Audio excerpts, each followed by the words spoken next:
Hello students, welcome to Eklavya study point. आज की इस वीडियो में बात करेंगे हम क्लास 11 सोशियोलॉजी की बुक फर्स्ट हमारी जो है समाज शास्त्र एक परिचय। इसका चैप्टर नंबर फर्स्ट देखेंगे जो हमारा है समाज शास्त्र एवं समाज। सेशन 2025-26 की वीडियो है, तो जो भी बच्चे 10th से 11th क्लास में आए हैं उनके लिए इंपॉर्टेंट सब्जेक्ट है ये। आप हमारा टेलीग्राम चैनल जरूर ज्वाइन कर लें जो क्लास 11th ESP नाम से है। यहाँ पर आपको जो भी हमारे लेक्चर के PDF नोट्स हैं वो प्रोवाइड करा दिए जाएंगे। साथ ही आप हमें इंस्टाग्राम पे फॉलो कर सकते हैं, यूजर आईडी है एकलव्य स्टडी पॉइंट। जो भी आपके क्वेश्चन है आप हमसे यहाँ पर पूछ सकते हैं। साथ ही आप हमारी वेबसाइट जरूर विजिट करें जो eklavyastudypoint.com नाम से है। यहाँ पे आपको क्लास वाइज और chapter wise theory notes, MCQ question, जो भी आपके इंपॉर्टेंट शॉर्ट और लॉन्ग क्वेश्चन बनते हैं वो सारे चैप्टर वाइज यहाँ पर प्रोवाइड कराए गए हैं। आप यहाँ पे जाकर नोट्स पढ़ सकते हैं या डाउनलोड भी कर सकते हैं। ठीक है, चलिए तो सबसे पहले हम समझते हैं जो हमारी बुक है समाज शास्त्र। इस समाज शास्त्र की मूल समझ क्या है, यानी समाज शास्त्र को पढ़ने के लिए हमें किस समझ को समझना चाहिए। तो देखिए, समाज शास्त्र यह समझने में मदद करता है कि सफलता सिर्फ मेहनत पर नहीं बल्कि सामाजिक, आर्थिक, पारिवारिक और लैंगिक कारकों पर भी निर्भर करती है। यानी अगर आपको समाज में सफल होना है तो ये नहीं कह सकते कि भाई आप मेहनत कर रहे हैं आप सफल हो जाएंगे। इसके लिए आपको आपके आसपास के जो एनवायरनमेंट है यानी जो समाज है वहां पर जो है आर्थिक रूप से आप कैसे सक्षम हैं, आपका पारिवारिक जो है बैकग्राउंड कैसा है, या आप स्त्री हैं या पुरुष हैं, ये सारे कारक जो हैं वो प्रभावित करते हैं आपकी सफलता को। इसलिए जो समाज शास्त्र है इसकी मूल समझ में हम यही समझते हैं कि इसको पढ़ने के लिए हमें हर एक चीज को समझना जरूरी होता है समाज में रहते हुए। ठीक है, तो समाज में हर एक चीज का जो अध्ययन किया जाता है उसे क्या कहा जाता है, समाज शास्त्र कहा जाता है। यह विषय हमें सिखाता है कि हमारी व्यक्तिगत परेशानियां भी समाज से जुड़ी होती हैं। यानी हम अगर समाज में रह रहे हैं तो एक परेशानी जो व्यक्तिगत है वो किसी एक व्यक्ति की नहीं होती, वो पूरे समाज की होती है। समाजशास्त्र एक वैज्ञानिक अध्ययन है जो हमें परिवार, जाति, समुदाय और राष्ट्र जैसे संबंधों की गहराई से समझ देता है। यानी जब हम समाजशास्त्र पढ़ते हैं तो हम कैसे वैज्ञानिक दृष्टिकोण के आधार पर अध्ययन करते हैं। वैज्ञानिक दृष्टिकोण क्या होता है, हर एक चीज को अच्छे से जांचना, परखना, उसके पास निष्कर्ष निकालना। सेम ऐसे जब समाजशास्त्र एक विषय के रूप में पढ़ा जाता है तो जो भी आपका घर हो गया, परिवार हो गया, जाति हो गया, समुदाय हो गया, या एक राष्ट्र हो गया, एक देश हो गया, इन सब का अच्छे से अध्ययन किया जाता है, इसके अंदर विश्लेषण किया जाता है। फिर बताया जाता है कि भाई समाज में अगर कोई परिवर्तन आ रहा है या समाज में पहले कैसा था अब समाज कैसा है, तो इन सब चीजों को अच्छे से वैज्ञानिक तरीके से अध्ययन किया जाता है समाजशास्त्र के मध्य। समाजशास्त्रीय कल्पना, तो भाई समाजशास्त्र एक विषय के रूप में अगर इसकी कल्पना की जाए तो क्या दिखता है हमें।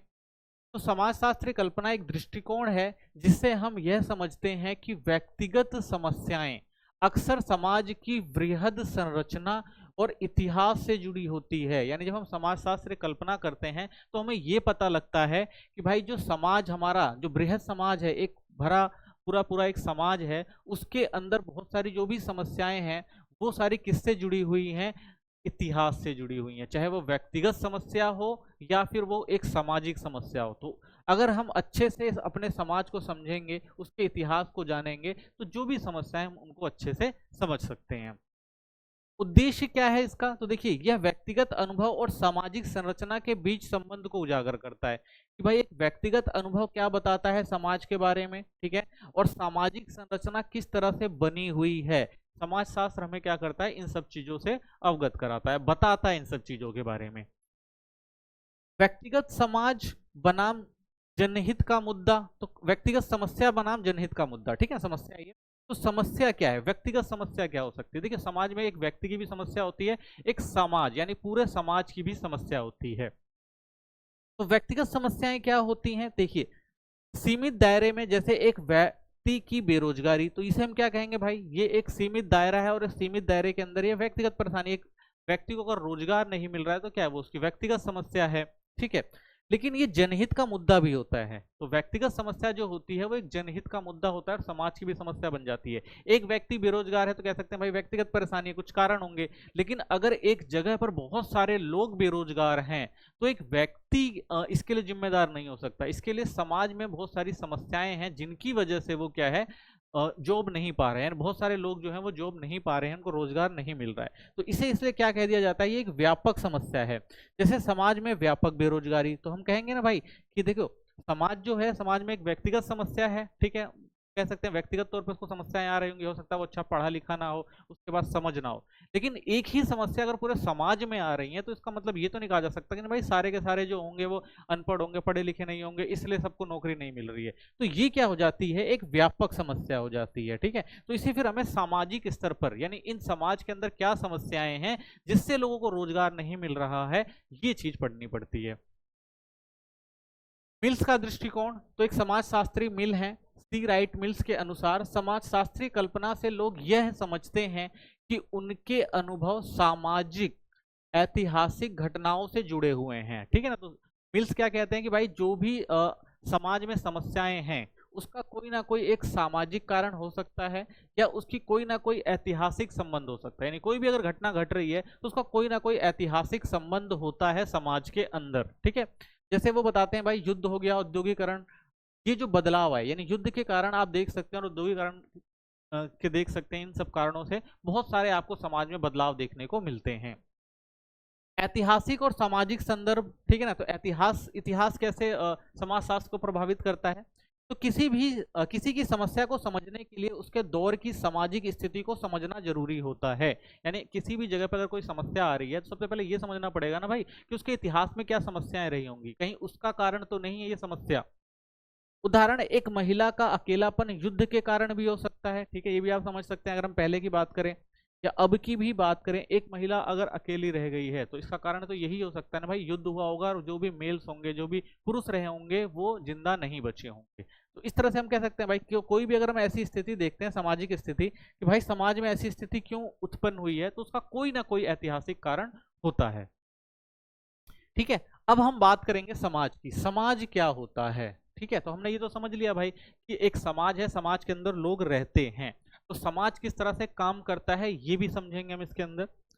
सबसे पहले समझते हैं समाज क्या है। तो देखिए, सामाजिक संबंधों का जाल है, यह लोग आपस में विभिन्न रिश्तों के माध्यम से जुड़ते हैं और वही समाज बनता है। तो सामाजिक संबंधों का जाल है, समाज क्या है, सामाजिक संबंधों का जाल है। यानी जिस भी क्षेत्र में लोग रहते हैं वो किसी ना किसी रिश्ते से एक दूसरे से जुड़े होते हैं, ठीक है।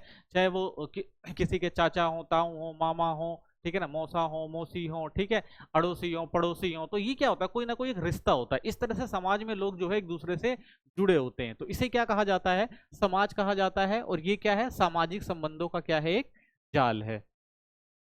समाज की प्रमुख विशेषताएं, अब समझते हैं कि भाई समाज की विशेषताएं क्या होती हैं। सबसे पहले समाज जो होता है वो अमूर्त होता है, ठीक है। समाज को देखा नहीं जा सकता, अमूर्त का मतलब जिसे हम देख नहीं सकते। समाज को देखा नहीं जा सकता, केवल अनुभव किया जा सकता है। यह एक विचार या संबंधों की व्याख्या है। तो समाज की जब हम बात करते हैं तो समाज अमूर्त है, उसकी कोई वो हमें दिखाई नहीं देता है। यानी उसकी कोई पहचान तो होती है, लेकिन ये नहीं कह सकते भाई इसको हम शारीरिक रूप से या भौतिक रूप से देख सकते हैं, ठीक है ना। वो क्या होता है भाई, उसे देखा नहीं जाता, बस क्या करता है, किया जाता है, उसे अनुभव किया जाता है कि भाई ये समाज है, समाज में ये चीज चल रही है, तो अनुभव किया जाता है। और उसके जो भी विचार होते हैं या आपस में जो संबंध होता है उसकी व्याख्या करी जा सकती है, ठीक है। समाज में समानता व भिन्नता आपको देखने को मिलेगी। कुछ मामलों में एक जैसे होते हैं, जैसे भाषा या संस्कृति। आपने देखा होगा अगर आप एक जगह पे रह रहे हैं तो वहां पे भाषा और संस्कृति जो होगी एक जैसी होती है।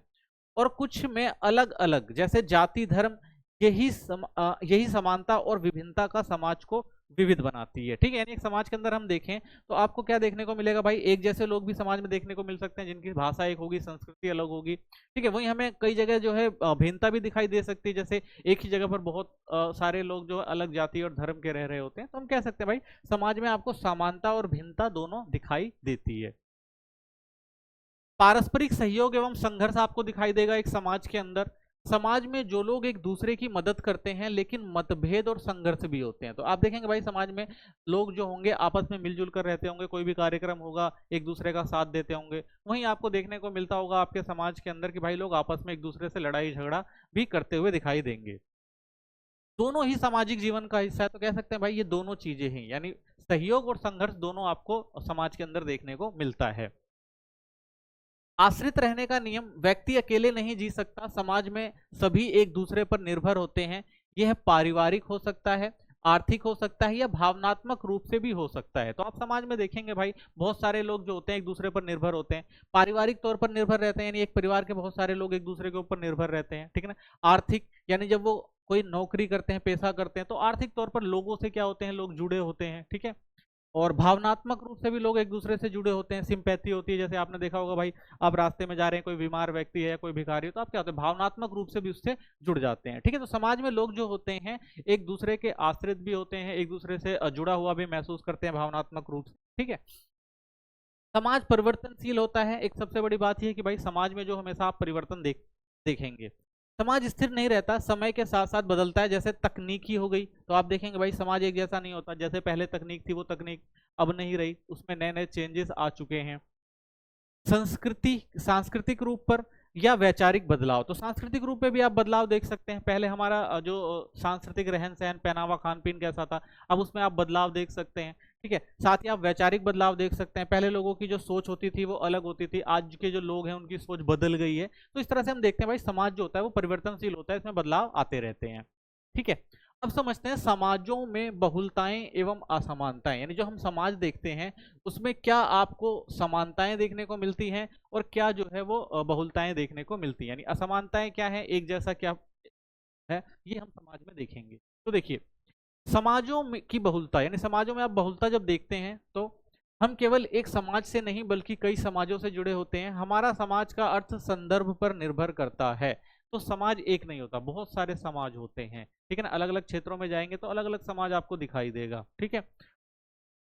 जैसे अगर आप विदेशों में हैं तो भारतीय समाज, ठीक है, आप विदेश में रह रहे हैं, अगर आपको वहां पे देखेंगे आपको भारतीय समाज भी देखने को मिलेगा, जिस कंट्री के लोग हैं वो भी देखने को मिलेंगे, ठीक है। और अगर भारत की बात करते हैं तो भाषा के रूप में, धर्म के रूप में, जाति के, जनजाति, क्षेत्र पर आधारित समाज, ठीक है। तो समाज हम देखते हैं भाई समाज जो होता है वो संदर्भ पर निर्भर करता है।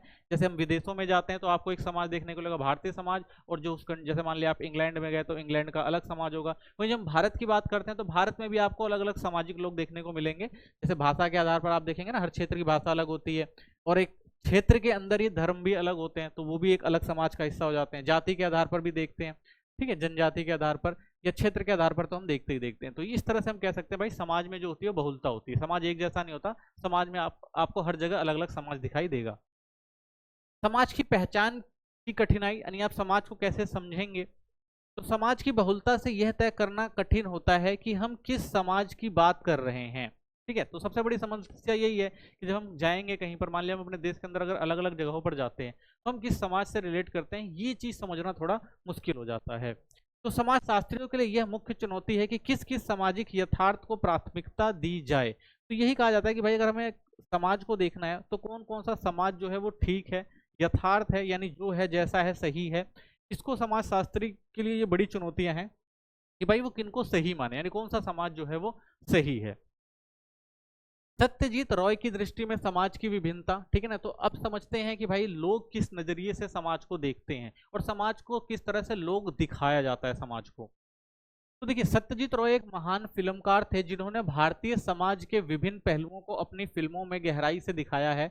इन्होंने फिल्मों के माध्यम से समाज के तीन जो चित्र हैं वो प्रस्तुत किए हैं, ठीक है। तो एक बड़े फिल्मकार हैं, ठीक है, सत्यजीत रॉय। ये अपनी फिल्मों के माध्यम से हमारे भारत का जो है वो समाज दिखाने की कोशिश करते हैं, ठीक है। तो क्या दिखाने की कोशिश करते हैं, तो सामाजिक तौर पर अगर देखें तो ये गांव की बात करते हैं, जहां पे आपको चारागाह दिखाई देंगे, गाय दिखाई देंगी, बांसुरी दिखाई देगी, यानी एक रोमांटिक चित्रण आपको देखने को मिलता है जिससे लोग जो होते हैं वो भावनात्मक रूप से जुड़ते हैं। गांव की बात करी जाती है, तो एक समाज आप गांव का देखते हैं। दूसरा समाज अगर आप देखेंगे हमें देखने को मिलेगा ऐतिहासिक तौर पर, इतिहास के तौर पर, जहां पर आप देखेंगे भाई फिल्मों में आपको देवी देवताओं की लड़ाइयां दिखाई देंगी, ठीक है ना। आपको रामायण दिखाई देगी, कृष्ण लीला दिखाई देगी, ठीक है ना, विष्णु पुराण, तो ये सारे पौराणिक ग्रंथ दिखाई देंगे जिनके आधार पर बहुत सारे फिल्में बनाई गई हैं, तो एक ये समाज हमें देखने को मिलता है, ठीक है। और तीसरा अगर देखें तो वर्तमान शहर देखने को मिलता है इनकी फिल्मों में, जहां पर आपको भीड़ भाड़, कोलाहल, विरोधाभास, यथार्थ यानी जैसा है वैसा आपको दिखाई देगा, यानी आज वर्तमान सच्चाई जो है फिल्म के माध्यम से दिखाई जाती है, ठीक है। तो इस तरह से अगर हम देखें तो समाज को 3 आईनों में सजोया है सत्यजीत रॉय ने। एक गांव पे स्तर पर दिखाते हैं, ठीक है ना, जिसमें वो एक रोमांटिक चित्रण प्रस्तुत करते हैं, ठीक है, कि भाई गांव समाज ऐसा होता है। वहीं हम देखते हैं भाई एक ऐतिहासिक दृष्टिकोण भी, जहां पर देवी देवताओं की बात करी जाती है। वहीं फिर ये वर्तमान की जब बात करते हैं तो आज समाज कैसा है, इन सब चीजों को भी दिखाते हैं, ठीक है। तो ये समाज के 3 अलग अलग रूप इन्होंने अपने फिल्म के माध्यम से लोगों को दिखाए हैं। यथार्थ बनाम रोमांटिक चित्रण, ठीक है, तो हमने यथार्थ देखा, ठीक है, और रोमांटिक चित्रण देखा। तो देखिए सत्यजीत रॉय का गांव का चित्रण आकर्षक है, यहाँ पर यह रोमांटिक कल्पना हो सकती है। तो ये जो भाई दिखा रहे हैं चारगा, गाय, बांसुरी, ठीक है, ये सारी जो चीजें हैं एक तरह से इनकी कल्पना पर भी आधारित होती हैं, ठीक है। यानी पहले जिस तरह के गांव होते थे, पहले जो चीजें होती थी उनमें बहुत सारी चीजों को ऐड कर कर, ठीक है ना, जिससे समाज जो है अच्छा दिखाई दे या समाज को एक अलग नजरिया से दिखाया जाए। तो ये जो था ये रोमांटिक चित्रण में होता है, कल्पना के आधार पर दिखाया जाता है। दूसरा होता है समाजशास्त्री यथार्थ को प्राथमिकता देते हैं। यथार्थ मतलब जैसा है वैसा दिखाई देता है, ठीक है। जैसे आपने बहुत सारी फिल्में देखी होंगी ना, जो सत्य घटना पर आधारित होती हैं और वर्तमान में जो भी समस्याएं हैं उससे रिलेटेड होती हैं, तो वो इस तरह की भी जो है फिल्में बनाते हैं, जिससे समाज की एक अलग जो है जानकारी लोगों को मिलती है। फ्रीमैन द्वारा दलित व्यक्ति का यथार्थ चित्रण, ऐसे ही फ्रीमैन जो समाजशास्त्री हैं वो भी एक बात रखते हैं समाज के लिए। तो फ्रीमैन जैसे समाजशास्त्रियों ने भारतीय समाज में व्याप्त जातिगत असमानता और भेदभाव को यथार्थ रूप में प्रस्तुत किया है, ठीक है। तो ये भारत में जो जातिगत व्यवस्था है उसको दिखाने की कोशिश करते हैं कि भाई भारतीय समाज में एक ये भी भेदभाव है, ठीक है। जैसे एक दलित व्यक्ति चाय की दुकान के बाहर जमीन पर बैठा है, अलग गिलास प्लेट से चाय पीता है, यह सामाजिक छुआछूत और भेदभाव का यथार्थ है, यह समाज की असमानता का वास्तविक चित्रण है। तो वहीं पर एक तरफ हम देखते हैं जो भाई दलित है, ठीक है ना, जो पिछड़ी जाति का है, उसको समाज से अलग कर दिया गया है, यानी उसको समाज में बैठने नहीं दिया जाता, वो समाज से अलग है, उसके साथ अलग बिहेव किया जाता है। वो चाय की दुकान पर अगर आता है तो उसको दूर बिठाया जाता है, उसके लिए अलग गिलास या प्लेट दी जाती है, ताकि वो जो है समाज का जो मेन कह सकते हैं भाई, जो समाज के जो बड़े लोग हैं वो उनके संपर्क में ना आए। तो ये क्या है, ये एक तरह से देखा जाए तो सामाजिक छुआछूत या भेदभाव ही तो है, तो गलत माना गया। तो समाज का एक पहलू हमें ये भी देखने को मिलता है, जहां पर हमें समाज में सामाजिक भेदभाव देखने को मिलता है। अमर्त्य सेन द्वारा असमानता के रूप, वही अमर्त्य सेन जो समाज में कहते हैं, अमर्त्य सेन प्रसिद्ध भारतीय अर्थशास्त्री और नोबेल पुरस्कार विजेता रहे हैं। इन्होंने समाज में व्याप्त असमानताओं को केवल आर्थिक दृष्टि से नहीं बल्कि बहुआयामी दृष्टिकोण से समझाने का प्रयास किया है। तो अमर्त्य सेन कहते हैं कि भाई समाज में जो असमानताएं हैं वो बड़े व्यापक रूप में आपको देखने को मिलेगी, तो वो केवल आर्थिक दृष्टि से ही नहीं देखने को मिलती कि भाई आर्थिक रूप से अगर कोई पिछड़े हुए हैं तभी क्या है वो समाज से अलग हैं या उनके साथ असमानता की जा रही है। बहुआयामी कहते हैं भाई बहुत सारी समस्याएं हैं समाज के अंदर जिससे लोगों में जो है वो क्या है, भेदभाव है या लोग एक दूसरे से अलग रह रहे हैं, ठीक है। तो समाज में अनेक प्रकार की समानताओं की बात करते हैं ये, जैसे आर्थिक, कुछ अमीर हैं अधिकांश गरीब, एक ये समानता असमानता आपको देखने को मिलेगी। दूसरा शैक्षिक तौर पर असमानता आपको देखने को मिलेगी, कुछ शिक्षित हैं, बहुत से जो है वो निरक्षर हैं कि उनके पास शिक्षा का अभाव है। राजनीतिक आपको देखने को मिलेगी असमानता, कुछ प्रभावशील हैं और कुछ शक्तिहीन है, यानी कुछ लोगों का प्रभाव ज्यादा है, जो राजनीतिक रूप से समृद्ध होते हैं उनकी पावर ज्यादा होती है, उनके सारे काम आसानी से हो जाते हैं। वहीं जो गरीब लोग होते हैं वो शक्तिहीन होते हैं, उनकी सुनवाई भी कहीं पर नहीं होती है। सामाजिक अवसर, कुछ के पास विकल्प है, यानी कुछ के पास भाई बहुत सारे विकल्प हैं क्योंकि उनके पास पैसा है, वो आर्थिक रूप से मजबूत है, तो उनके पास बहुत सारे विकल्प देखने को मिल जाते हैं। कुछ के पास कुछ भी नहीं है, तो भाई जो गरीब है पढ़ा लिखा नहीं है, ठीक है, तो उसके पास विकल्पों की भी कमी आपको देखने को मिलेगी। पुलिस व्यवहार जो है एक ये भी आपको असमानता देखने को मिलेगी, कुछ के साथ सम्मानजनक होता है, यानी जिसके पास पैसा है पावर है पुलिस उसके हाथ में होती है, वहीं कुछ के साथ अपमानजनक, यानी जो गरीब होते हैं जिनके पास पैसा नहीं होता है तो उनकी कानून में भी कहीं सुनवाई नहीं होती है, ठीक है। तो अमर्त्य सेन बताते हैं कि भाई जो समाज है, समाज में आपको बहुत सारी असमानताएं भी देखने को मिलती हैं जो इन 5 स्तर पर देखी जा सकती हैं, ठीक है। व्यक्ति और समाज में संबंध, ठीक है, तो ये हमने समझ लिया भाई समाज क्या होता है, समाज में क्या समानताएं हैं, किस असमानताएं हैं, या समाज में कैसे कैसे लोग रह रहे हैं। अब समझेंगे अगर आप एक व्यक्तिगत तौर पर समाज को देखते हैं तो व्यक्तिगत तौर पर समाज के साथ लोगों का क्या संबंध है। तो देखिए मनुष्य एक सामाजिक प्राणी है, यानी मनुष्य जो है उसको समाज में ही रहना पड़ता है, ठीक है। तो मनुष्य मनुष्य का अस्तित्व समाज के बिना संभव नहीं है। वह समाज में रहकर ही बोलना, सोचना, व्यवहार करना सीखता है। यानी एक बच्चा जब किसी भी समाज में पैदा होता है तो उसकी जो प्रारंभिक अवस्था होती है और लास्ट में जब वो मृत्यु तक जाता है तो वो समाज में ही रहता है, वो समाज से अलग तो है नहीं, तो सारी चीजें समाज में ही सीखता है, तो उसे समाज से जुड़कर ही रहना पड़ता है। तो इसलिए मनुष्य को क्या कहा जाता है? सामाजिक प्राणी। व्यक्ति की गतिविधियां समाज से जुड़ी होती हैं, चाहे वो रहन सहन हो, भाषा हो, व्यवहार हो, सब समाज द्वारा निर्धारित होता है। तो व्यक्ति जब कोई भी एक बच्चा पैदा होता है तो वो जिस क्षेत्र में रह रहा होता है वहाँ की भाषा सीखता है, वहाँ का व्यवहार सीखता है, ठीक है, और उसी समाज में अपने लिए विकल्पों को ढूंढता है। तो समाज से जुड़ा हुआ व्यक्ति हमेशा सामाजिक गतिविधियां करता है। व्यक्तित्व का विकास समाज से होता है, यानी जन्म से केवल शरीर मिलता है, लेकिन उसके गुण हो गए या सोच हो गई या उसके जो भी मूल्य और व्यवहार है वो समाज के संपर्क से ही बनते हैं, ठीक है। जैसा आपने देखा होगा भाई कि कई बार आप देखते हैं भाई एक बच्चा है जिससे आप बात करते हैं, वो बहुत अच्छे से बात कर रहा है, अच्छे से बिहेव कर रहा है, तो आप कहते हैं भाई एक बहुत अच्छा एनवायरनमेंट से है, एक बहुत अच्छे समाज से आया हुआ है, ठीक है ना। तो ऐसा कहा जाता है। तो यही बात है भाई कि जब एक बच्चा जन्म लेता है तो जन्म से लेकर, ठीक है ना, जन्म से ही क्या है उसको उस समाज के जो भी गुण हो गए, दोष हो गए, या जो भी भाषा हो गई, बोली हो गई, तो वो क्या करता है उस समाज से ही चीजों को सीखना शुरू कर देता है। व्यक्ति समाज पर निर्भर करता है, ठीक है ना। अगर व्यक्ति को विकास करना है तो वो समाज पर निर्भर है, सुरक्षा के लिए भी समाज पर ही निर्भर है, पहचान सब कुछ समाज से ही जुड़ा होता है। तो एक व्यक्ति का विकास हो गया, सुरक्षा हो गया, पहचान सब किससे जुड़ा है? समाज से जुड़ा हुआ है। व्यक्ति और समाज परस्पर निर्भर है, यानी व्यक्ति समाज के बिना अधूरा है और समाज व्यक्ति के बिना शून्य, दोनों एक दूसरे के पूरक है। तो कह सकते हैं भाई व्यक्तियों से मिलकर ही तो समाज बनता है, ठीक है। और ऐसे ही समाज जो है वो व्यक्ति के लिए जरूरी है और व्यक्ति के लिए समाज जरूरी है, यानी दोनों दोनों जो है एक दूसरे के पूरक हैं। मानव समाज और पशु समाज में अंतर, तो देखिए मानव, धरती पर मानव भी हैं और पशु भी हैं, लेकिन इन दोनों के बिहेवियर में आपको अंतर देखने को मिलेगा। तो इन दोनों में क्या अंतर है आप देखेंगे तो मानव समाज में क्या होता है, इंसान बोल सकता है, सोच सकता है और समझ सकता है, ठीक है। और जानवर जो है वो बोल नहीं सकते, सोच और समझ नहीं सकते, ठीक है, तो उनकी सोच और समझ उतनी विकसित नहीं है। इंसानों की अपनी एक संस्कृति होती है, ठीक है, जानवरों की कोई संस्कृति नहीं होती है। इंसान अपनी बात कहने के लिए भाषा का इस्तेमाल करता है, लेकिन जानवरों के पास बोलने के लिए भाषा नहीं होती, ठीक है।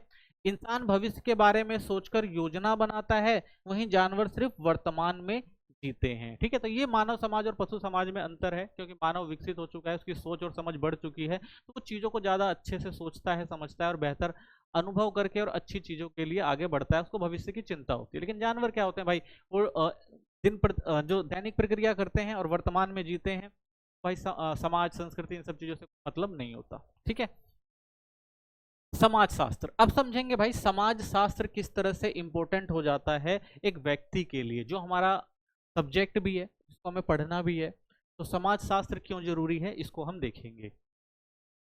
समाज शास्त्र के दो प्रमुख विभाग हैं। तो समाज को दो तरह से पढ़ा जाता है, दो पार्ट में डिवाइड किया गया है। सबसे पहला आता है समष्टि समाज शास्त्र, जिसे मैक्रो सोशियोलॉजी भी कहते हैं। तो सबसे बड़े सामाजिक समूह है, यानी इसमें क्या होता है, जो भी बड़े सामाजिक समूह होते हैं उनका अध्ययन किया जाता है, संगठनों का अध्ययन किया जाता है, व्यवस्थाओं का अध्ययन किया जाता है। यानी आप समाज में रह रहे हैं तो आप देखेंगे भाई समाज में बहुत सारे समूह होंगे, ठीक है ना, अलग अलग संगठन होंगे, पार्टियां होंगी, लोग होंगे, अलग धार्मिक संगठन होंगे, सामाजिक संगठन होंगे, तो ऐसे बहुत सारी चीजें आपको समाज में देखने को मिलती है। तो यानी बड़े पैमाने पर इन संगठनों और इन व्यवस्थाओं को देखा जाता है, ठीक है। जैसे देख सकते हैं जाति व्यवस्था है, एक सामाजिक समूह होता है। अर्थव्यवस्था में आपको बहुत सारे संगठन देखने को मिलेंगे, शिक्षा प्रणाली भी आपको देखने को मिलेगी, या धर्म की संस्थाएं भी आपको देखने को मिलेंगी। तो ये सारे जो विषय आते हैं वो समष्टि अर्थशास्त्र के अंदर समष्टि समाज शास्त्र के अंदर आते हैं, ठीक है, क्योंकि इसमें बड़े पैमाने पर जो समाज का अध्ययन किया जाता है।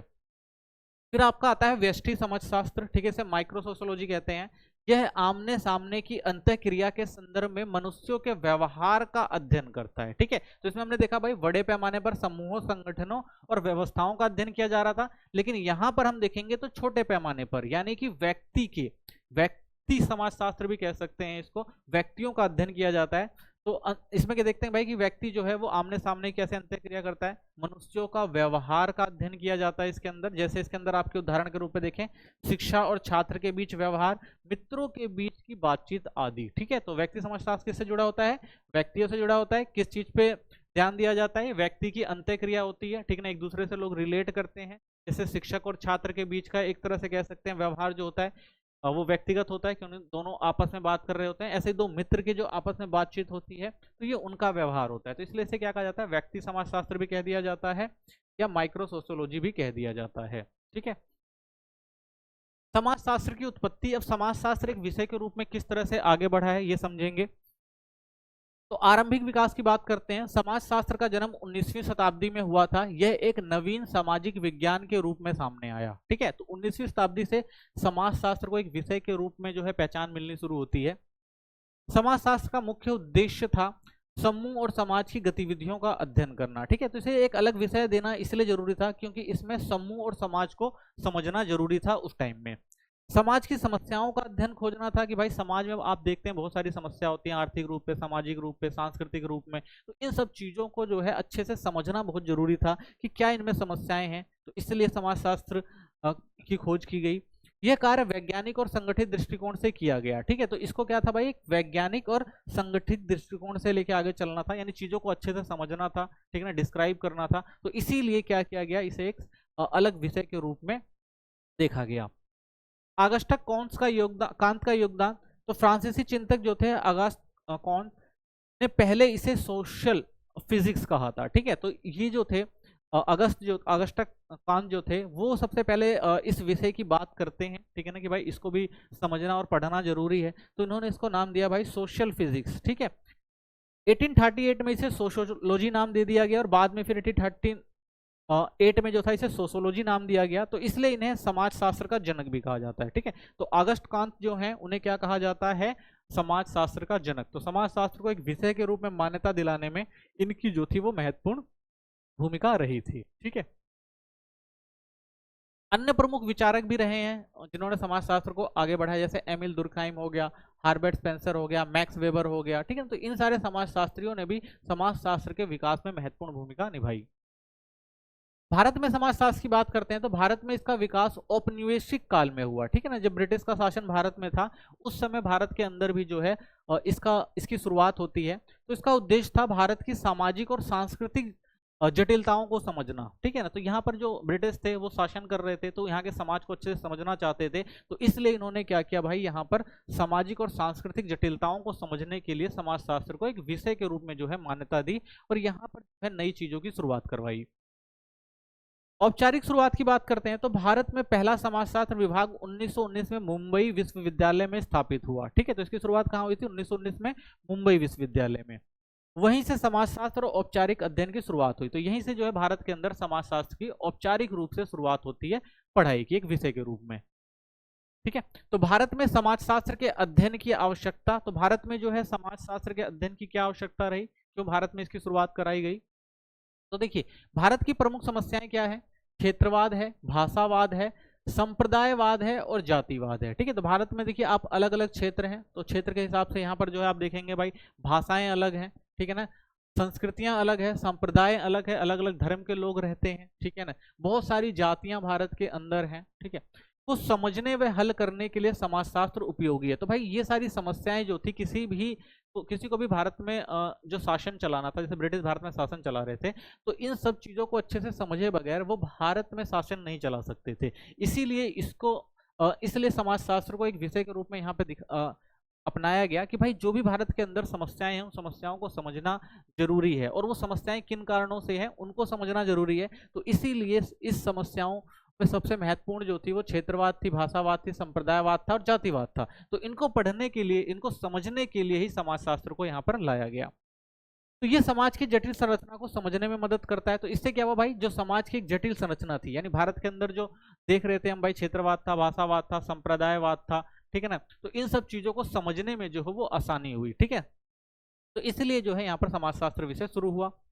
समाजशास्त्र की बढ़ती आवश्यकता, पहला पॉइंट इसका। तो आज समाजशास्त्र का अध्ययन भारत में अधिक लोकप्रिय हो रहा है क्योंकि यह विभिन्न समाजों की समस्याओं का समाधान प्रस्तुत करता है। तो समाजशास्त्र भाई आज जो है भारत में बहुत महत्वपूर्ण हो चुका है क्योंकि भारत में जितनी विविधताएं हैं उनको समझने के लिए इस सब्जेक्ट का होना बहुत जरूरी हो जाता है। क्योंकि बहुत सारी समाज में समस्याएं हैं, ठीक है ना, और जब तक उनका अध्ययन नहीं किया जाएगा तब तक उन समस्याओं को हल नहीं किया जा सकता। इसीलिए समाजशास्त्र को भारत के अंदर पढ़ना जो है वो जरूरी हो गया। इससे समाज सुधार संभव हो सकता है, क्योंकि अगर हम समाज को अच्छे से समझ जाएंगे, उनकी समस्याओं को समझ जाएंगे, तो समाज में सुधार लाना जो है वो आसान हो जाएगा। तुलनात्मक अध्ययन होता है, समाजशास्त्र हमारे समाज की तुलना अन्य समाजों से करके विकास और समस्याओं की गहराई से समझ देता है, ठीक है। तो इससे क्या होगा भाई, अगर हम अपने समाज को समझ जाएंगे तो अच्छे से उन सब दूसरे समाज से उसकी तुलना कर पाएंगे, जिससे विकास करना जो होगा वो आसान हो जाएगा। सामाजिक गतिशीलता की समझ आती है, समाजशास्त्र यह बताता है कि समाज में क्या परिवर्तन हो रहे हैं, ठीक है, और परिवर्तन समाज को कैसे प्रभावित कर रहे हैं, ठीक है। तो समाजशास्त्र से ये पता लग जाएगा ना हमें कि भाई समाज में क्या परिवर्तन है और परिवर्तन से क्या प्रभाव पड़ रहा है और परिवर्तन क्या होने चाहिए, तो इन सब चीजों को भी समझा जा सकता है समाजशास्त्र के द्वारा।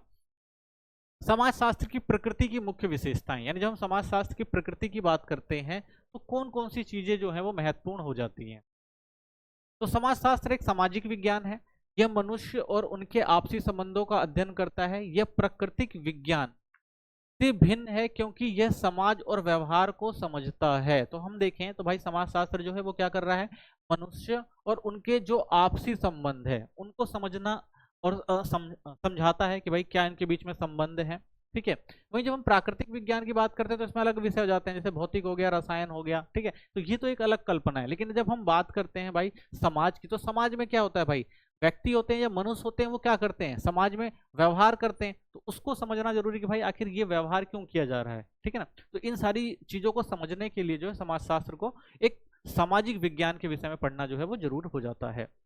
समाजशास्त्र एक निरपेक्ष विज्ञान है, यानी यह नहीं बताता कि क्या होना चाहिए, बल्कि यथार्थ और तथ्यों को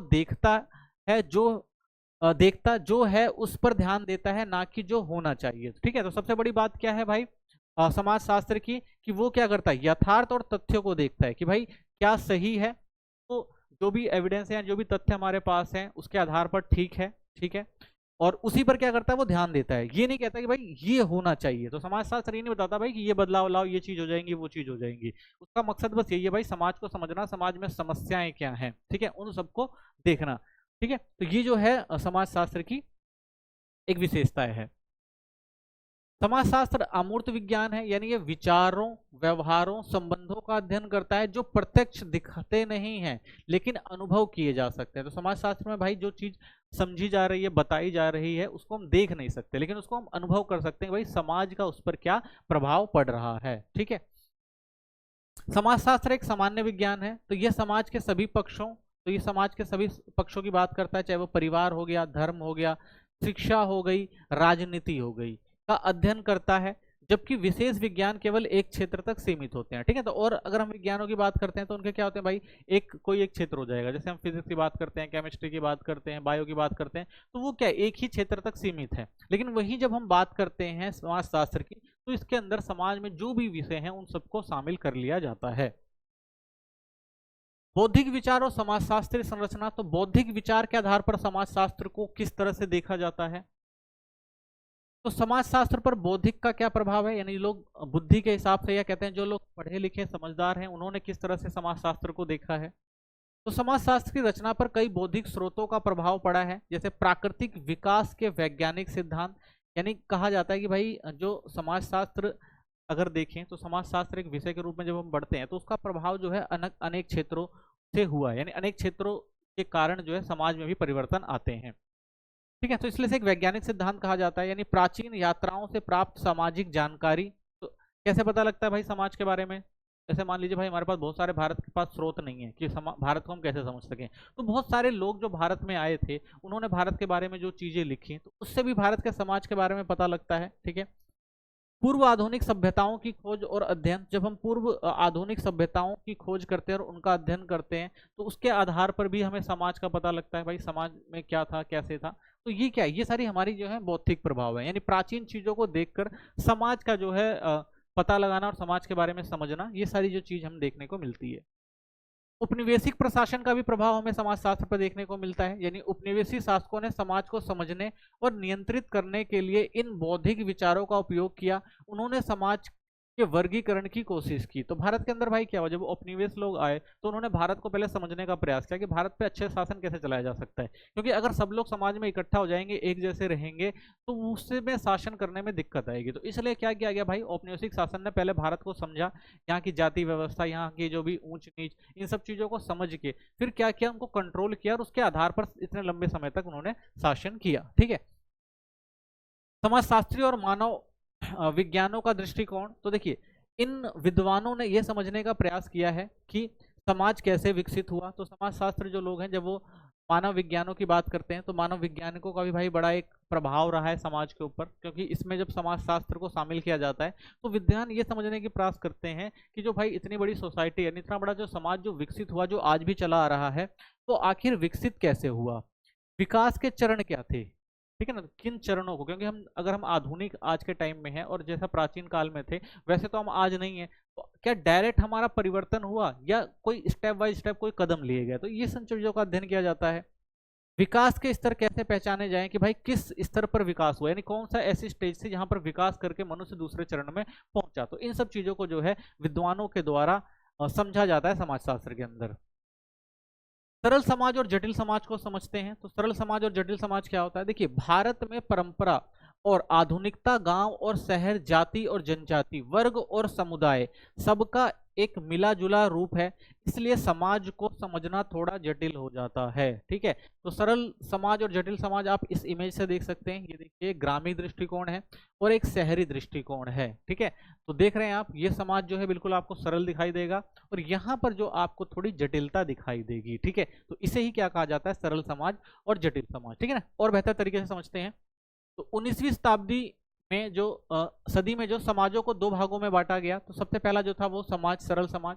तो जब समाजशास्त्र विषय के रूप में आगे बढ़ाया गया तो इसको भी दो पार्ट में कन्वर्ट किया गया। सबसे पहले कहा गया भाई जो समाज होता है तो दो पार्ट में डिवाइड होता है, एक सरल समाज होता है, ये पुराने समय के समाज होते थे, उदाहरण शिकारी, चरवाहे, कबीले, आदिकालीन किसान। ठीक है। तो ये जो था आपका सरल समाज था। आज भी आप जो देखेंगे ग्रामीण स्थलों पर देखेंगे या जो पुरानी पिछड़ी जगह है, अगर आप वहां पे जाएंगे तो वहां पे भी आपको देखने को मिल जाएगा भाई शिकारी, चरवाहे, कबीले और आदिकालीन जो किसान है, आज भी समाज में आपको देखने को मिलेंगे कुछ क्षेत्रों में ये लोग।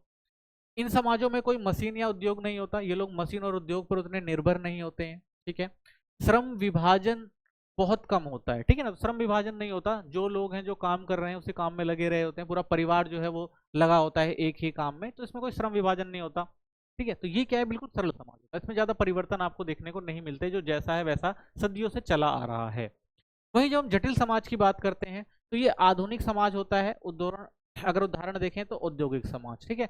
तो ये आधुनिक समाज को हम क्या कहते हैं, जटिल समाज कहते हैं। ठीक है ना। और इसे हम क्या कहते हैं, औद्योगिक समाज भी कहते हैं। क्यों, क्योंकि औद्योगिकरण के कारण क्या, औद्योगिकरण जो हुआ है उसके कारण क्या हुआ है, समाज में बहुत ज्यादा परिवर्तन आए हैं, लोग शहरों की तरफ ज्यादा आकर्षित हुए हैं, रोजगार की तलाश में लोग शहरों में आकर बसने लग गए हैं। ठीक है। तो इन समाजों में कामों का बंटवारा होता है। क्यों, क्योंकि शहरों में भाई एक जैसा काम नहीं होता, अलग अलग काम होते हैं और हर काम के लिए जो अलग व्यक्ति चाहिए होते हैं। तो यहाँ पर क्या होता है भाई, श्रम विभाजन हो जाता है, यानी एक व्यक्ति एक काम ना करके बहुत सारे काम कर रहा होता है। वहीं जब हम सरल समाज की बात करते हैं, देखिए एक व्यक्ति जो शिकार कर रहा है तो वो शिकार ही करता रहता है, चरवाहा है तो वो क्या कर रहा है भाई, चरवाहे का ही काम कर रहा है। ठीक है ना। कबीलियाई लोग होते हैं और आदिकालीन अगर कोई किसान है तो किसान ही कर रहा है। तो बिल्कुल क्या है, सिंपल काम है, जो काम है वो लोग कर रहे हैं। ठीक है। लेकिन वही जब जटिल समाज की बात करते हैं तो इनके काम का जो होता है वो बंटवारा हो जाता है, यानी श्रम का विभाजन हो जाता है। यहाँ पर उद्योग, तकनीक और शहरों का विकास होता है। तो इन क्षेत्रों में क्या होता है भाई, क्योंकि उद्योगीकरण हुआ है, बहुत सारे लोग अलग अलग जगहों से आते हैं, आकर यहाँ पर बसना शुरू करते हैं, तो यहाँ पर क्या होता है भाई, उद्योग और ज्यादा विकसित होते हैं, यहाँ पर तकनीकों में बदलाव आता है, यानी काम करने के तरीके बदल जाते हैं, लोग शहरों का विकास करने लग जाते हैं। ठीक है। और एक जैसा काम यहाँ पर करते नहीं है, अलग अलग क्षेत्रों के लोग अलग अलग क्षेत्र में काम कर रहे होते हैं। ठीक है। महत्वपूर्ण बातें कुछ इसके अंदर, तो कहा जाता है भाई जो डार्विन के जीव विकास सिद्धांत ने समाज शास्त्र को प्रभावित किया है। तो डार्विन ने भी यही कहा था भाई जो समाज है एक जैसा नहीं रहता, स्टेप बाय स्टेप उसमें परिवर्तन आए थे। ठीक है ना। जो ह्यूमन का एवोल्यूशन हुआ था, ठीक है ना, पहले मानव क्या था भाई, जंगलों में रहता था, फिर उसके बाद क्या हुआ, वो शहरी क्षेत्रों में आया, सॉरी बाहरी क्षेत्रों में आया, फिर उसने किसानी वगैरह, बीज बोना वगैरह, ये कृषि का पालन शुरू किया, कृषि की करना शुरू किया, फिर पशुपालन करना शुरू किया। तो ये सारी प्रक्रियाओं से जो है मनुष्य गुजरा है। तो वैसे समाजशास्त्र भी जो है वो अलग अलग चरणों से होकर गुजरा है। यूरोप का ज्ञानोदय आंदोलन और 18वीं सदी का बुद्धिवाद की सामाजिक सोच को बदलने में मददगार रहे हैं। ठीक है, और उसके बाद भाई जब यूरोप में ज्ञानोदय आंदोलन आया, यानी लोगों ने जो है तर्क के आधार पर बातों को करना शुरू किया, तो उस समय भी जो है समाजशास्त्र विकसित हुआ, लोगों की जो सामाजिक सोच थी वो बदली। ठीक है, औद्योगिक क्रांति, पूंजीवाद और समाजशास्त्र। तो औद्योगिक क्रांति का प्रभाव और पूंजीवादी जो व्यवस्था उसका क्या प्रभाव रहा है समाजशास्त्र पे। तो औद्योगिक क्रांति समझते हैं क्या थी।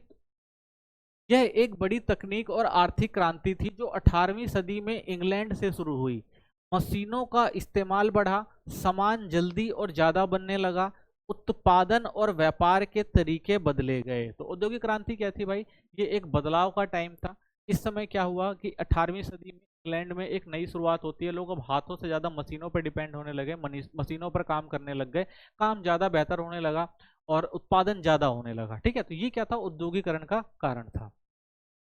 औद्योगिक क्रांति के असर अगर हम देखें तो पूंजीवाद का जन्म हुआ। तो जब औद्योगिक क्रांति आई तो उसी समय आपको पूंजीवाद देखने को मिलता है।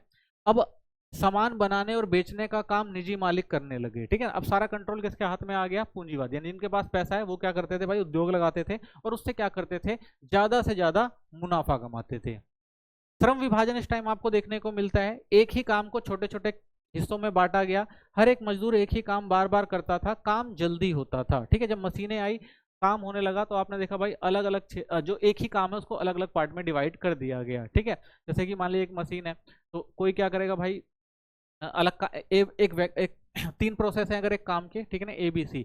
तो ए प्रोसेस जो है एक अलग व्यक्ति करेगा और इसी ए प्रोसेस को बार बार करता रहेगा। ऐसे बी प्रोसेस है उसको एक अलग व्यक्ति करेगा, बार बार करता रहेगा, और सी प्रोसेस है उसको एक अलग ही व्यक्ति जो है वो बार बार करता रहेगा। ठीक है, मान लीजिए अगर एक जूस बनाने की कंपनी है, तो उसके अंदर क्या होगा भाई, एक व्यक्ति जो है वो आमों को स्टोर करेगा, उसको क्या करेगा, अच्छे से भाई धोएगा, दूसरा जो है काटेगा, और तीसरा जो है वो मशीनों में उसका जूस निकालेगा। तो सबका जो है काम डिवाइड हो जाता है। तो इस तरह से जो है श्रम विभाजन उस टाइम हमें देखने को मिलता है इंग्लैंड के अंदर, जिससे क्या होता है, काम की जो क्वालिटी है वो ज़्यादा अच्छी हो जाती है और क्वांटिटी भी जो है वो बढ़ जाती है। नए सामाजिक वर्ग बने, समाज दो हिस्सों में बट गया। पूंजीवादी फैक्ट्री चलाते थे, मजदूर फैक्ट्री में काम करते थे। तो इस समय क्या हुआ भाई, नया समाज वर्ग, नए सामाजिक वर्ग उभर कर आते हैं। इसमें जो होता है, जिन्होंने भाई कंपनियां लगाई हैं, फैक्ट्री लगाई हैं, वो क्या होते चले गए, अमीर होते चले गए, ज्यादा प्रॉफिट उनके पास था। वहीं उन फैक्ट्रियों में जो काम करते थे उनको बहुत कम पैसे मिलते थे। ठीक है, और वो क्या बन गए, मजदूर बन गए, और वो क्या रह गए, गरीब। और इससे क्या हुआ, मालिक और मजदूरों के बीच जो टकराव जो था वो क्या हुआ, शुरू हुआ। नगरीकरण, गांवों से लोग शहरों में जाने लगे क्योंकि काम नौकरी फैक्ट्री में मिल रहे थे जो शहरों में थी। ठीक है, तो अब क्या हुआ भाई, लोगों का पलायन जो था वो ग्रामीण से शहरी क्षेत्रों में होने लग गया, वहां पे भीड़ बढ़ने लग गई और नगरीकरण की व्यवस्था शुरू हो गई, यानी वहां पर नगरों का विकास होना शुरू हो गया। गांव और खेती पर असर, अब मशीनें खेती में भी आ गई, पुराने तरीके टूटे, बहुत से लोग गांव छोड़कर शहरों में काम ढूंढने लग गए। तो भाई मशीन जो थी वो खेती में भी आ गई। बहुत सारे लोग जो छोटे किसान थे जिनके पास भाई मशीनें और ये सब चीजें नहीं थी, उनके पास आमदनी की कमी थी, तो वो कहाँ चले गए, वो शहरों की तरफ चले गए काम ढूंढने के लिए। नई खोजों और समाधान बने, रेलवे, बिजली, भाप इंजन, संचार, लोहा, कोयला, सबका विकास हुआ। इससे व्यापार और यात्रा जो है वो आसान हो गई। ठीक है, तो इस समय क्या हुआ भाई, नए इंफ्रास्ट्रक्चर डेवलपमेंट हुए। ठीक है ना, जो आधारभूत संरचनाएं थी उनका विकास शुरू हुआ, रेलवे, बिजली, भाप इंजन, संचार, लोहा, कोयला, ये सबका विकास हुआ। तो इससे क्या हुआ, लोगों का आना जाना और व्यापार में जो है वो बढ़ोतरी होनी शुरू हुई। असमानता और संघर्ष, अब इसमें देखिए असमानता भी देखने को मिलती है हमें, क्योंकि मालिक जो थे अमीर बन गए, जो पूंजीवादी लोग थे जिन फैक्ट्रियां लगाई थी जिन्होंने, वो ज्यादा मुनाफा कमा रहे थे तो अमीर होते गए। मजदूर जो थे गरीबी रह गए भाई, मजदूरों से काम ज्यादा कराया जा रहा था, उनको उनकी आमदनी भी कम थी, तो इसलिए क्या हो गए वो, और ज्यादा उनकी हालत खराब हुई, गरीब होते चले गए। मजदूरों के पास ना अधिकार थे ना सुरक्षा। इसी संघर्ष को समाजशास्त्र ने समझना शुरू किया। अब देखिए यहाँ पर समाजशास्त्र इंपॉर्टेंट हो जाता है, क्योंकि जो मजदूर था भाई, एक तो उसके पास गरीबी थी, उसके पास उतना पैसा नहीं था, दूसरा उसके पास भाई अधिकार नहीं थे, ठीक है, तीसरा उसके पास सुरक्षा नहीं थी। तो ये सारी चीजें नहीं थी, तो इससे क्या होगा भाई, मजदूर जो होगा वो भाई कब तक सहन करेगा, वो एक ना एक दिन क्या करेगा, इसका विरोध करेगा, संघर्ष करना शुरू करेगा। तो ये सारी चीजें जो थी, इन सब चीजों का अध्ययन जो है वो समाजशास्त्र के अंदर किया जाना शुरू हुआ, कि भाई क्या कारण थे जिनकी वजह से ये सारी समस्याएं उत्पन्न हुई। तो ये भी क्या हुए, समाजशास्त्र का एक विषय बने। नेक्स्ट टॉपिक देखते हैं। अगला जो हमारा टॉपिक है वो है समाजशास्त्र और अन्य सामाजिक विज्ञानों के बीच संबंध। ठीक है, यानी जो हमारा समाजशास्त्र है वो अन्य विषयों के साथ कैसे जुड़ा हुआ है, जैसे राजनीतिक विज्ञान हो गया, अर्थशास्त्र हो गया, ठीक है ना, मनोविज्ञान हो गया, इतिहास हो गया, मानव विज्ञान हो गया। तो किस तरह से जो समाज शास्त्र है इन भी विषयों के साथ जुड़े हुए हैं, इनको समझते हैं। तो देखिए सभी सामाजिक विज्ञान एक दूसरे से जुड़े होते हैं। जैसे दोस्त आपस में जुड़े होते हैं, वैसे ही समाज शास्त्र, राजनीतिक, अर्थशास्त्र, मानव विज्ञान जैसे विषय भी एक दूसरे से जुड़े होते हैं। ये सब मिलकर समाज को समझने की कोशिश करते हैं। यानी अगर हमें समाज को समझना है तो इन सबको एक साथ लेकर चलना पड़ता है। क्यों? क्योंकि ये सारी सामाजिक गतिविधियों में आते हैं, तो इसलिए ये सारे विषय जो हैं समाज से जुड़े हुए हैं। साथ मिलकर अध्ययन करना आसान बनाता है। अगर सभी सामाजिक विज्ञान मिलकर किसी विषय को समझे तो वह काम और आसान हो जाता है। जैसे टीम वर्क से कोई काम जल्दी और अच्छे से हो जाता है, वैसे ही। ठीक है, तो ये सारे क्या हैं, समाज शास्त्र को समझने के लिए इनके साथी हैं जो अच्छे से समाज को और समझने में मदद करते हैं। दृष्टिकोण अलग है लेकिन विषय एक है, मानव और समाज। हर विषय जैसे राजनीतिक, अर्थशास्त्र अपनी अलग अलग नजर से समाज को देखता है, लेकिन सबका ध्यान इंसान और समाज पर ही केंद्रित होता है। तो भाई कोई भी अगर विषय हो गया जो सामाजिक विज्ञान का हो गया, वो किससे जुड़ा होता है? वो समाज से ही तो जुड़ा होता है, चाहे वो राजनीतिक हो, अर्थशास्त्र हो, मनोविज्ञान हो, मानव विज्ञान हो। तो ये सब क्या है, समाज से ही जुड़े होते हैं। समाज का निर्माण सभी की एक साझी प्रक्रिया है। यानी कोई भी समाज एक अकेले व्यक्ति से नहीं बनता। समाज बनाने में सभी लोगों और सभी सामाजिक विज्ञानों की भूमिका होती है, इसलिए सभी विषय समाज को समझने में साथ मिलकर काम करते हैं। ठीक है, तो इसलिए भाई समाज को समझना है तो सभी सामाजिक विज्ञानों को साथ लेकर चलना ही पड़ेगा। ठीक है, समझना आसान बनाते हैं।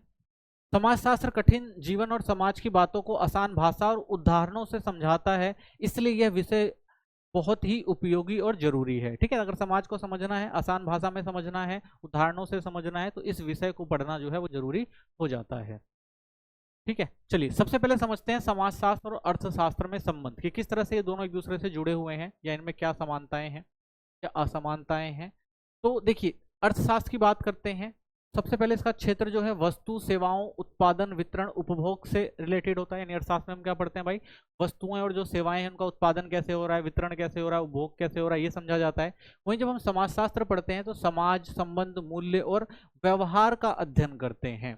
ठीक है, अगर इनके बीच में संबंध और अंतर की बात करें तो समाजशास्त्र आर्थिक क्रियाओं के पीछे की सामाजिक सोच को समझाता है। ठीक है, यानी जो भी समाजशास्त्र है वो आर्थिक क्रियाएं जो भी हो रही हैं उनके पीछे कौन सी सामाजिक सोच है वो दर्शाता है। यानी ये दोनों विषय देखें तो एक दूसरे से जुड़े हुए हैं, क्योंकि भाई देश के अंदर जो भी चीजें हो रही हैं वो सब किससे जुड़ी हुई हैं, व्यक्ति से जुड़ी हुई हैं, उसके संबंध से जुड़ी हुई हैं और उसके मूल्यों से जुड़ी हुई हैं। तो वो किससे रिलेटेड हो जाती हैं, वो समाज से जो है वो रिलेटेड हो जाती हैं। तो इसलिए दोनों विषय जो है एक दूसरे से जुड़े हुए आपको देखने को मिलेंगे। ठीक है, दृष्टिकोण देखें तो तकनीकी और मात्रात्मक, इसमें तकनीक और मात्रात्मक की बात की जाती है। इसमें विश्लेषणात्मक होता है, यानी विश्लेषण किया जाता है, और गुणात्मक व्यवस्था की बात की जाती है, यानी एक सटीक समाधान देता है।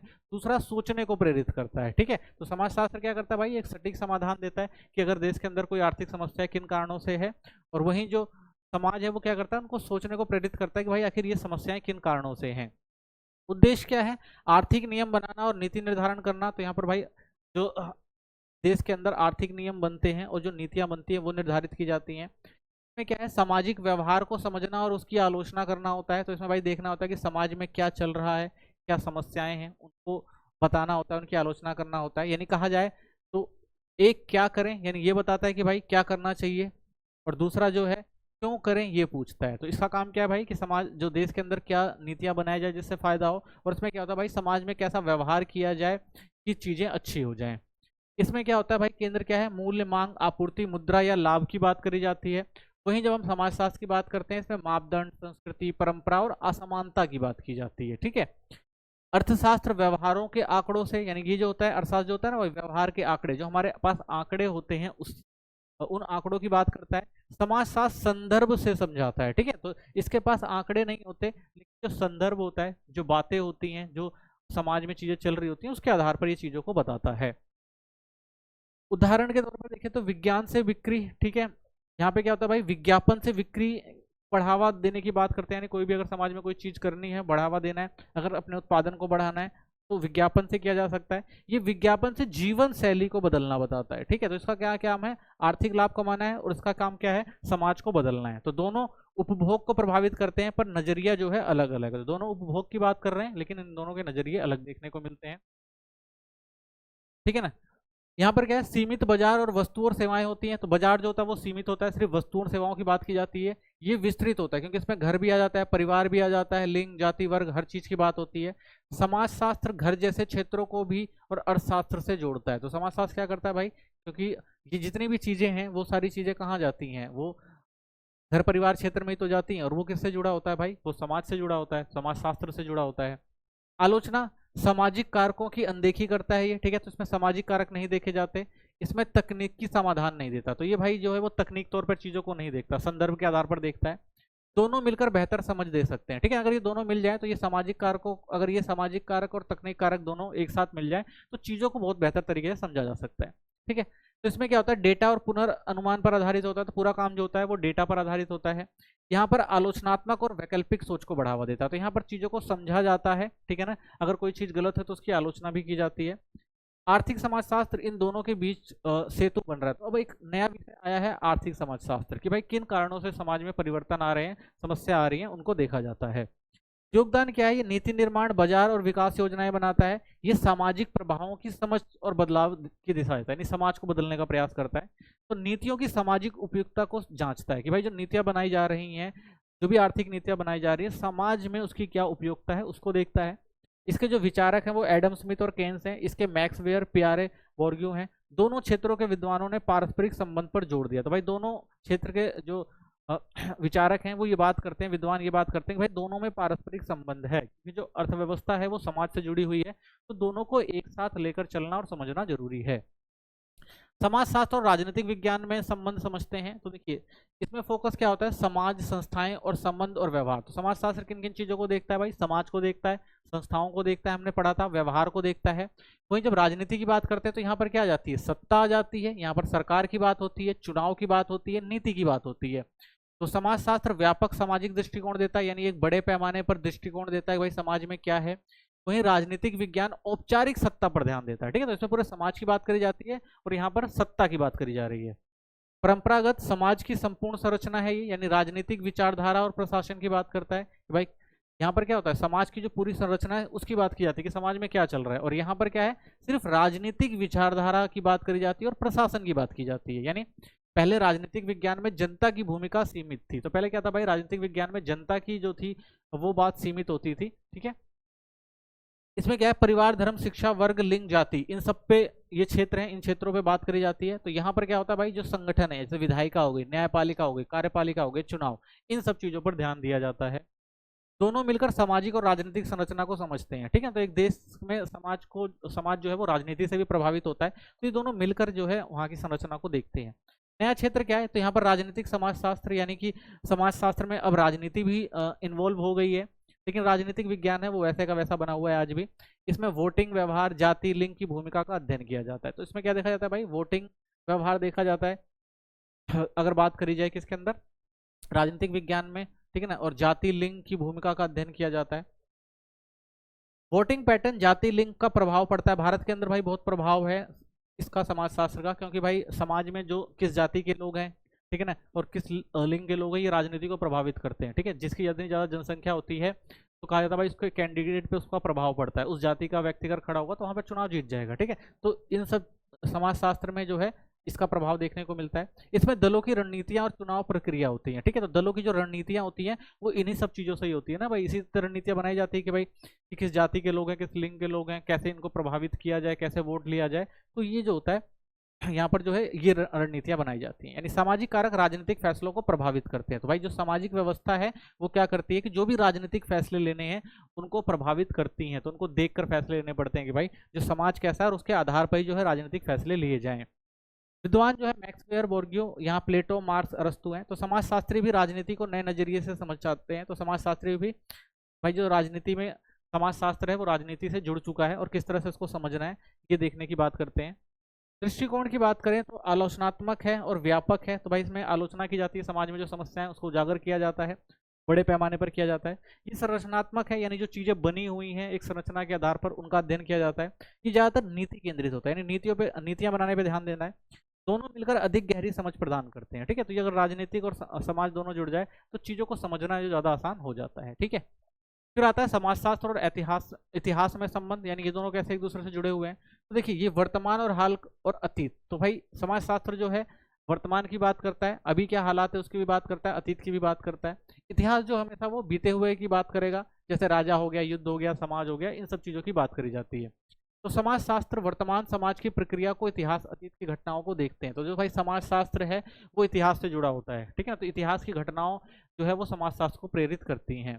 दृष्टिकोण की बात करें, संबंध, प्रतिमानों और व्यवहारों का विश्लेषण किया जाता है इसके अंदर, ठीक है ना, कि भाई किस तरह के संबंध है, किस तरह के व्यवहार है, इन सब चीजों को देखा जाता है। वहीं जब हम इतिहास की बात करते हैं, घटनाएं हो गए, तिथियां हो गई, व्यक्तियों का विवरण, ये सब चीजें इसके अंदर होती हैं, पुरानी चीजें जो देखी जाती हैं सिलसिलेवार तरीके से।